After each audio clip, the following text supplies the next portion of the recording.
নমস্কার বন্ধুরা, মহুয়াস রান্নার রঙে আপনাদের সকলকে স্বাগত। আমি আবারও হাজির হয়ে গেছি নতুন একটা রেসিপি নিয়ে আপনাদের সামনে। আমি আজকে বানিয়েছি মেটে দিয়ে মোচার তরকারি বা মোচার ঘন্ট। প্রথমেই আমি এখানে নিয়ে নিয়েছি মোচাটাকে পরিষ্কার করে নিয়ে ছোট ছোট করে কেটে নিয়েছিলাম। কেটে নিয়ে এটাকে একটু ভাপিয়ে নিয়েছিলাম। মোচাটা কাটার সময় যদি একটু হলুদ জলে ভিজিয়ে রেখে দিই তাহলে মোচা আর কালো হয়ে যায় না। আর আমি নিয়ে নিয়েছি মাটনের মেটে। এই যে এটুকু পরিমাণে মাটনের মেটে নিয়েছি, এটাকে আমি কুকারে দিয়ে দুটো হুইসেল দিয়ে সেদ্ধ করে নিয়েছিলাম। আর সেদ্ধ করার পর এই জলটাকে কিন্তু ফেলে দিইনি।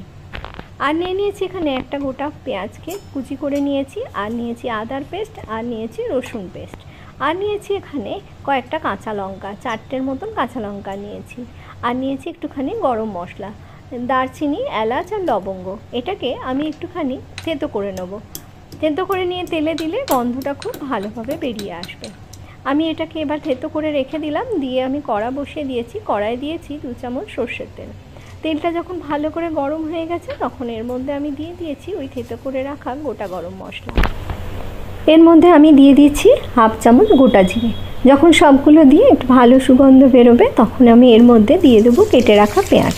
আমার এখানে পেঁয়াজটা একটু বড় সাইজের ছিল তাই আমি একটা দিয়েছি। যদি মিডিয়াম সাইজের হয় তাহলে 2টো পেঁয়াজ দেবেন।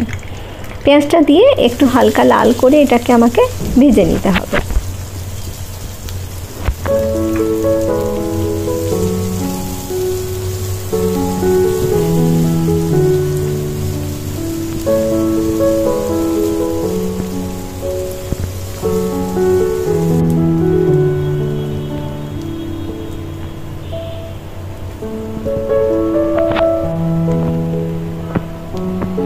পেঁয়াজটা একটু হালকা ভাজা হয়ে গেছে। এর মধ্যে আমি দিয়ে দিলাম ছোটো চামচের 1 চামচ আদা বাটা, 1 চামচ রসুন বাটা।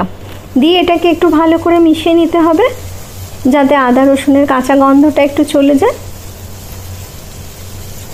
এটা আমার ভালো করে মেশানো হয়ে গেছে। এবার এর মধ্যে আমি গুঁড়ো মশলা অ্যাড করে দেবো। প্রথমেই দিলাম লাল লঙ্কার গুঁড়ো, মানে কাশ্মীরি লঙ্কার গুঁড়ো। আপনারা চাইলে এতে শুকনো লঙ্কার গুঁড়ো অল্প একটু দিতে পারেন। আর দিলাম 1/2 চামচ হলুদ গুঁড়ো, আর দেবো 1/2 চামচ জিরে গুঁড়ো, 1/2 চামচ ধনে গুঁড়ো। এই মশলাগুলো যাতে নিচে লেগে না যায় তার জন্য আমি দিয়ে দিলাম যে মাটনের কিমাটা সেদ্ধ করেছিলাম, যে জলটা রয়েছিল ওই জলটারই 1 চামচ এর মধ্যে দিয়ে দিলাম। এটাতে আমি আর আলাদা করে জলের ব্যবহার করব না। কিমা সেদ্ধ করার যে জলটা রেখেছিলাম সেইটা দিয়েই আমি রান্নাটাকে করে নেব। আর এইভাবে আস্তে আস্তে এটাকে একটু কষিয়ে নিতে হবে। যখন ভালোভাবে কষে যাবে তখন এর মধ্যে আমি অ্যাড করে দেবো পরিমাণ মতো নুন। নুনটা দিয়ে ভালো করে মিশিয়ে নিতে হবে। মিশিয়ে নিয়ে এর মধ্যে দিয়ে দেবো 3টে কাঁচা লঙ্কা।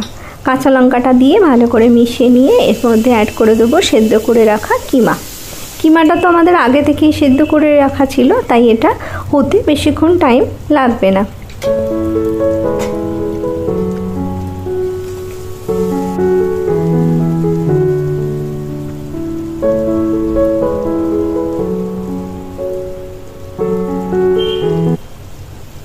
এটা দিয়ে ভালো করে নাড়াচাড়া করে নেবো। করে নিয়ে আর একটু কিমা সেদ্ধ জল এর মধ্যে দিয়ে এটাকে আমি 5 মিনিটের জন্য ঢাকা দিয়ে দেবো, যাতে সব মশলার টেস্টটা এই কিমার মধ্যে চলে যায় আর খুব ভালোভাবে কষানো হয়ে যায়।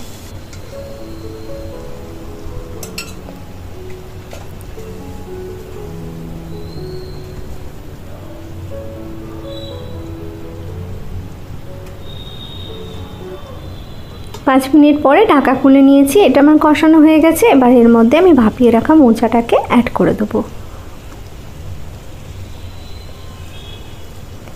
যেহেতু মোচাটাও আমার ভাপিয়ে রাখা আছে তাই হতে রান্নাটা বেশি টাইম আমার লাগবে না। এবার এটা দিয়ে খুব ভালোভাবে মিশিয়ে নেবো।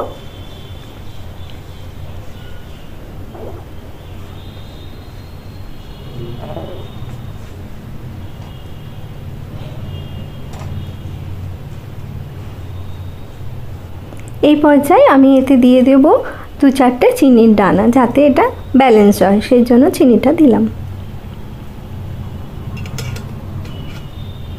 দিয়ে এর মধ্যে দিয়ে দেবো কিমা সেদ্ধর জল। দিয়ে এটাকে আরও 5 মিনিটের জন্য আমি ঢাকা দিয়ে দেবো।